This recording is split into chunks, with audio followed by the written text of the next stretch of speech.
तो नमस्कार दोस्तों, परमाज केसन की यूट्यूब चैनल पे आप सभी दोस्तों का स्वागत करते हैं। आज की क्लास जो होने वाली है सीटेट 2025 से संबंधित गणित मैराथन की होने वाली हैं, जिसके अंतर्गत सभी कठिन प्रश्नों को इसमें शामिल किया गया है जो कि एग्जाम में आते हैं और सभी छात्र कठिन प्रश्न होने के कारण गणित में उसे छोड़ देते हैं। तो आज हम क्या करेंगे, उन सभी कठिन प्रश्नों को सॉल्व करेंगे मात्र यहाँ पे ट्रिक के माध्यम से। तो चलिए शुरू करते हैं आज के पहले प्रश्न से। लेकिन आगे बढ़ने से पहले बता दें कि जितने भी लोगों ने अभी तक हमारे चैनल को सब्सक्राइब नहीं किया है तो चैनल को सब्सक्राइब कर लीजिए, साथ में शेयर कर दीजिएगा और साथ में लाइक करना न भूलें। आज के प्रश्न को हम ट्रिक के माध्यम से सॉल्व करेंगे और सभी की व्याख्या रखी गई है और टारगेट बता दे रहे हैं आज की जितने भी लोग सीटेट की बेहतर तरीके से तैयारी कर रहे हैं तो मात्र 12 प्रश्न सॉल्व करके कमेंट बॉक्स में बताइएगा कि आप लोगों ने कितने अच्छे तरीके से 12 प्रश्न सॉल्व किए हैं 20 में से। तो शुरू करते हैं आज के पहले प्रश्न से। देखिए पहला प्रश्न हमारे यहाँ पे क्या कर रहा है।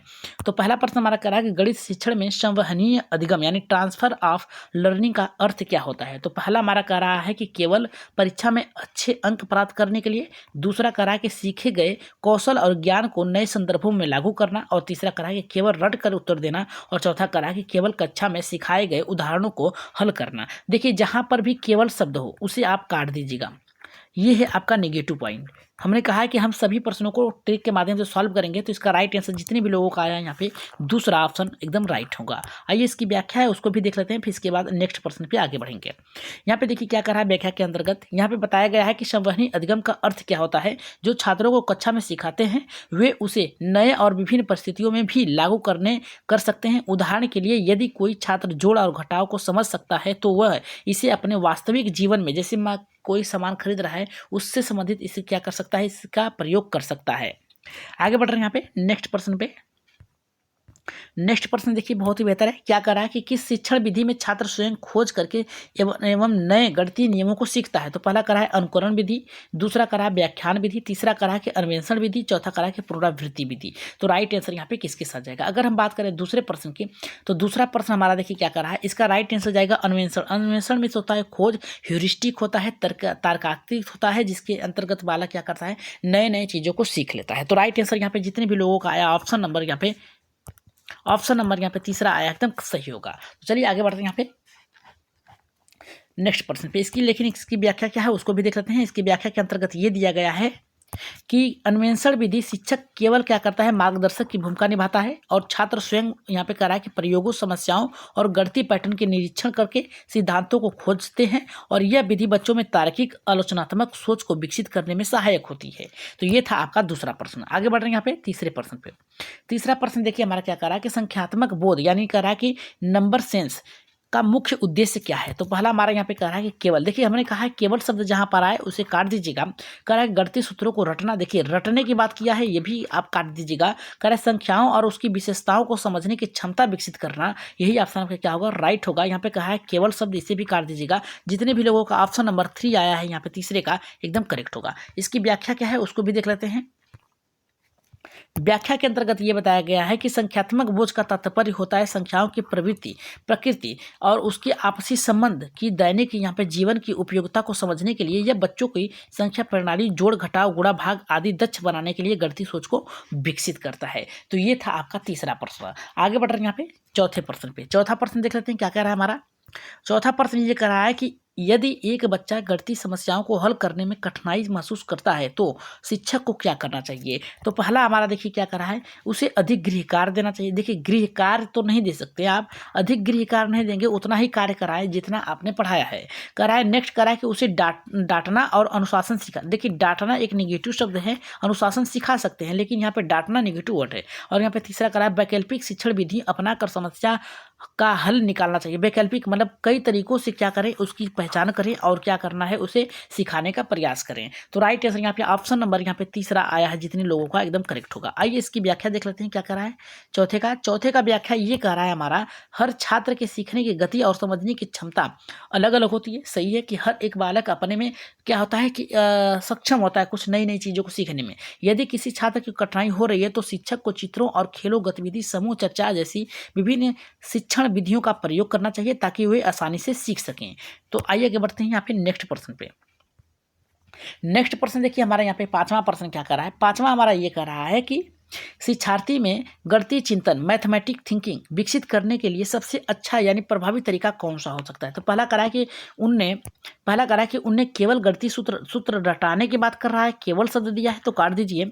उन्हें आवश्यकतात्मक समझ यहाँ पर अवधारणात्मक समझ के साथ समस्या हल करने के लिए प्रेरित करना चाहिए। देखिए, प्रेरित करना एक पॉजिटिव है, इस आधार पे हमारा दूसरा ऑप्शन सही होगा। तीसरा करा है गणित से जुड़े डर को बढ़ावा। देखिए, बढ़ावा नहीं देना है, उसे कम करना है।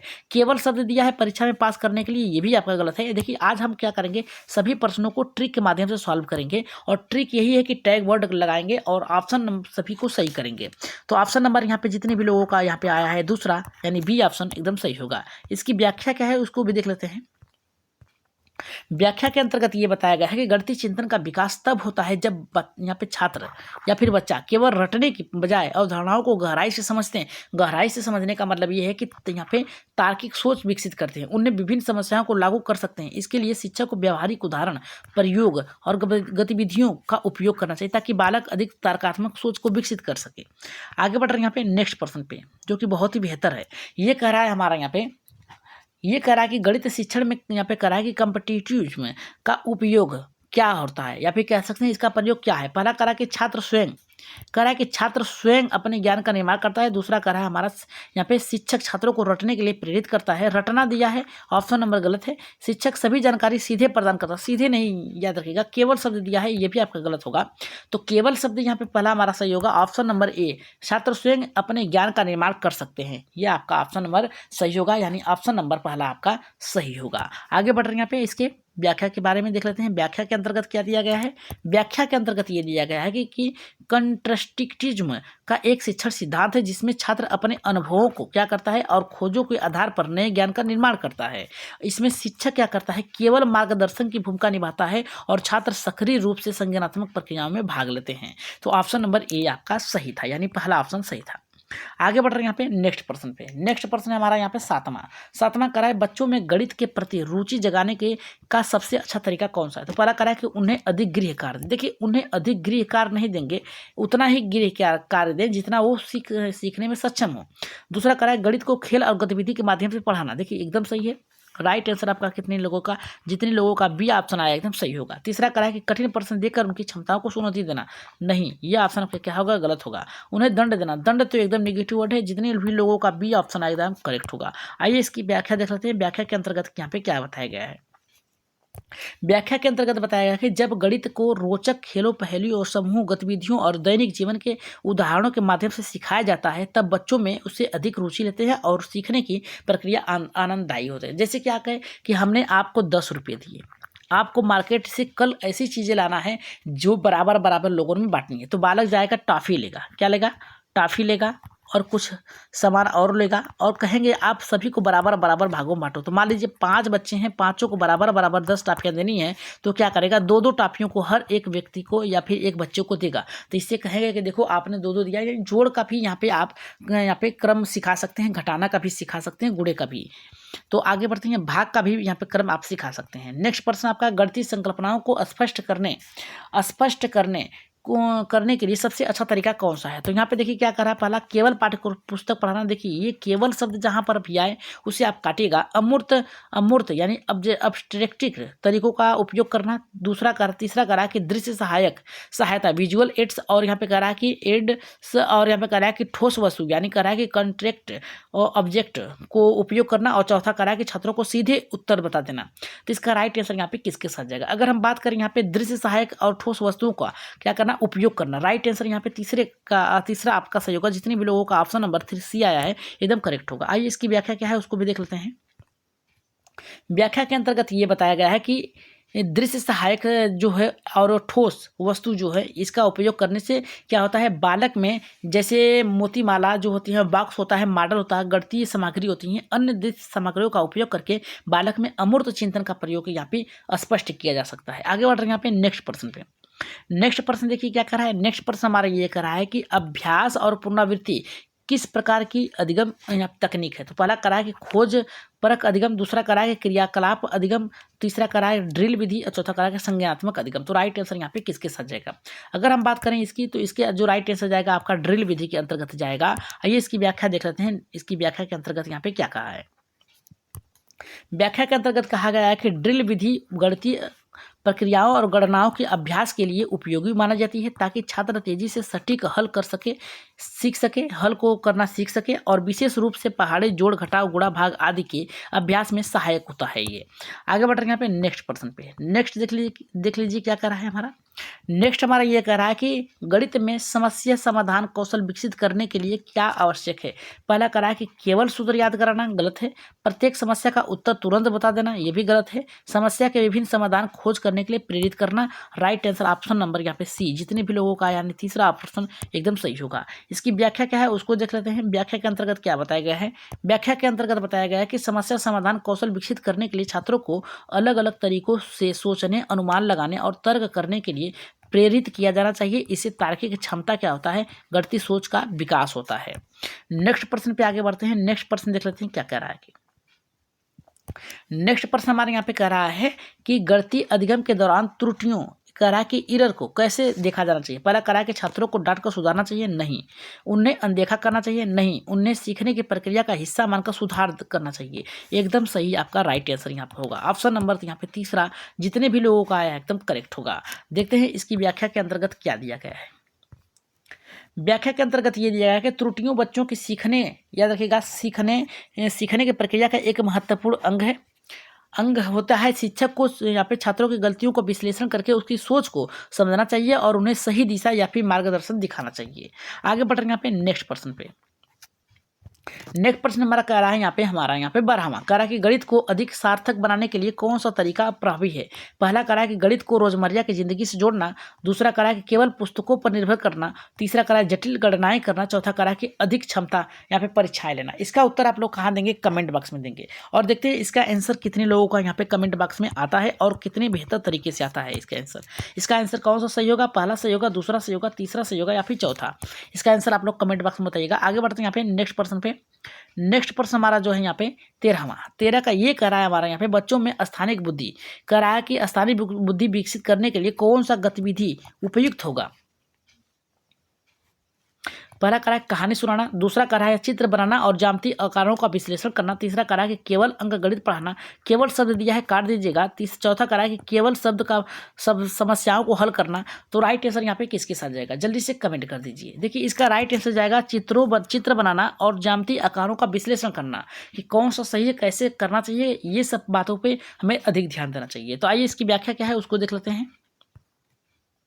व्याख्या के अंतर्गत बताया गया कि स्थानिक बुद्धि ज्यामितीय आकृतियों, यहाँ पे मानचित्रों, चित्रों और वस्तुओं के स्थानिक संबंध को समझने के लिए विकसित होती है। छात्रों को चित्र बनाने और यहाँ पे पैटर्न पहचानने और आकारों के साथ काम करने की गतिविधियों को यहाँ पे इसके साथ संबंधित किया जाना चाहिए, यहाँ पे देना चाहिए।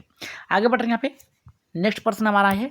नेक्स्ट प्रश्न हमारा यह कर रहा है कि किस विधि की में बच्चे गणितीय अवधारणाओं को स्वयं क्रियान्वित करके सीखते हैं। तो इसका राइट आंसर आप लोग कमेंट बॉक्स में जरूर दीजिएगा। इसका भी देखते हैं कितने लोगों का सही होता है। पहला करा कि प्रयोगात्मक विधि, दूसरा व्याख्यान विधि, तीसरा यहाँ पे अनुकरण विधि, चौथा करा कि केवल शब्द को हम काट दे रहे हैं, बचा आपका 3। इसका आंसर आप लोग कहाँ देंगे, 13वें का आप लोग कमेंट बॉक्स में देंगे और देखते हैं कितने लोगों का इसका आंसर आपका सही आता है।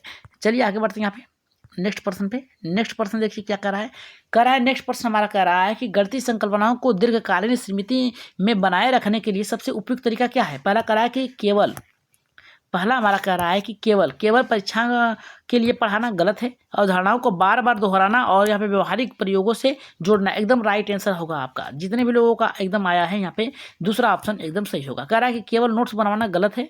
कठिन प्रश्न बचाना, ये भी गलत है। राइट आंसर ऑप्शन नंबर 20 सही होगा। इसकी व्याख्या क्या है उसको देख लेते हैं। व्याख्या के अंतर्गत ये बताया गया कि जब छात्र किसी संकल्पना को बार बार यानी दोहराता है या फिर अभ्यास करता है, उसे व्यवहारिक जीवन में जोड़ता है, यानी लेन देन की क्रियाओं में भाग लेता है, उसका प्रयोग करता है, तो दीर्घकालीन स्मृति में बनी रहती है और इसे बेहतर विकसित किया जा सकता है, समझ को विकसित किया जा सकता है। आगे बढ़ रहे हैं यहाँ पे नेक्स्ट प्रश्न हमारा यहाँ पे 16 है। 16 का क्या कर रहा है थोड़ा देख लीजिए। कर रहा है संज्ञानात्मक विधि, कर रहा है कि कॉग्निटिव लर्निंग का मुख्य उद्देश्य क्या है। पहला करा कि बच्चों को रटने के लिए प्रेरित करना, देखिए ये गलत है। दूसरा कहा छात्रों में तार्किक विश्लेषण की सोच विकसित करना, ये भी आपका ऑप्शन क्या होगा, सही होगा, एकदम करेक्ट होगा। केवल शब्द दिया है परीक्षा में अंक प्राप्त करने के लिए, गणितीय समस्या को केवल याद करने के लिए, गलत दिया है। राइट आंसर ऑप्शन नंबर यहाँ पे बी, जितने भी लोगों का आए करेक्ट होगा। इसकी व्याख्या क्या है उसको देख लेते हैं। व्याख्या के अंतर्गत ये बताया गया है कि संज्ञानात्मक अधिगम जो होता है उसका उद्देश्य छात्रों में तर्क विकसित करना, सोचने के, समस्याओं को विश्लेषण करने की क्षमता को विकसित करना और ये संख्याओं को गणितीय संकल्पनाओं की गहराई को समझने के लिए इसका प्रयोग संज्ञानात्मक अधिगम का प्रयोग किया जाता है। नेक्स्ट प्रश्न पे आगे बढ़ते हैं जो कि बहुत ही बेहतर है।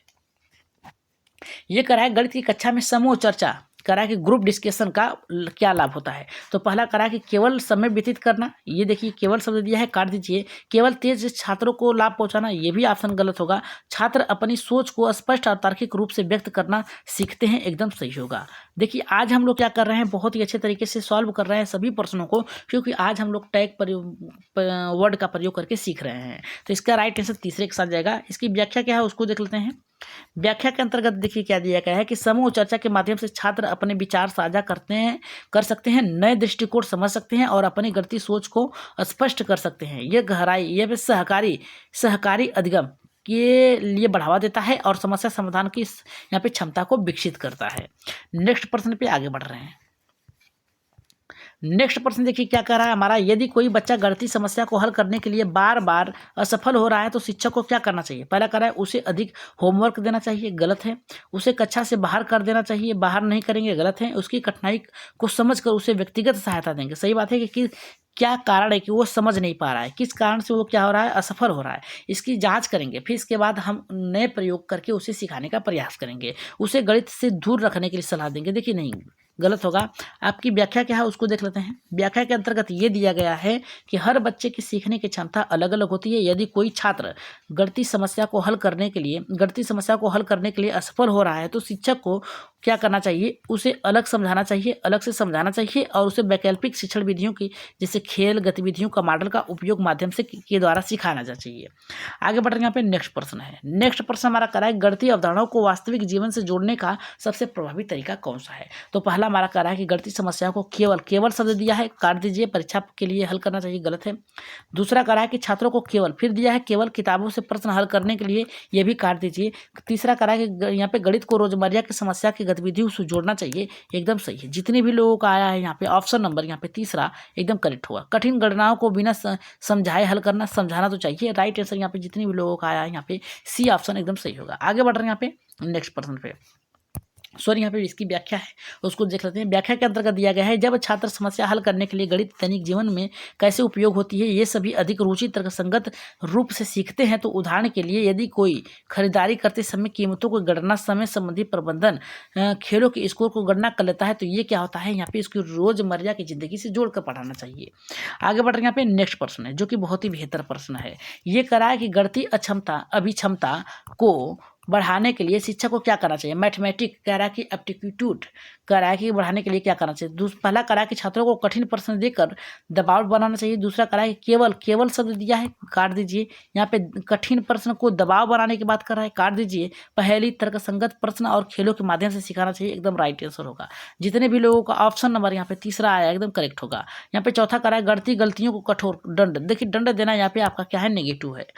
इसके अंतर्गत देखिए क्या बता रहा है, ये बता रहा है कि गणितीय अभिक्षमता को बढ़ाने के लिए शिक्षक को तर्क शक्ति, पहेली, गणितीय खेल, मस्तिष्क चुनौती और समस्या समाधान आधारित गतिविधि का उपयोग करना चाहिए, जिससे छात्र की एक रोचक विषय के रूप में अपनाया जा सके और तार्किक क्षमता को विकसित किया जा सके। तो ये थे आज के प्रश्न और बताइएगा कि आज की क्लास आप लोगों को कैसी लगी। अगली क्लास आपको बीपीएससी टीआरई 4 के लिए चलाई जाएगी, जो कि आपके टीआरई 1, टीआरई 2, टीआरई 3 में प्रश्न पूछे गए थे, उसी से प्रश्न बनेंगे। टीआरई 1, टीआरई 2 और टीआरई, ये तीनों एग्जाम जो हुए हैं उससे संबंधित यहाँ पे 15 प्रश्न बनाए जाएंगे, जो कि वेरी वेरी इंपॉर्टेंट होंगे। तो आज की क्लास अगर बेहतर लगे तो एक बार शेयर कर दीजिएगा, अपने अपने ग्रुप में शेयर करके एक बार लाइक जरूर करिएगा और टेलीग्राम चैनल को ज्वाइन कर लीजिए, वहाँ पे PDF आप लोगों को मिल जाएगा। तो आज के लिए इतना ही, धन्यवाद।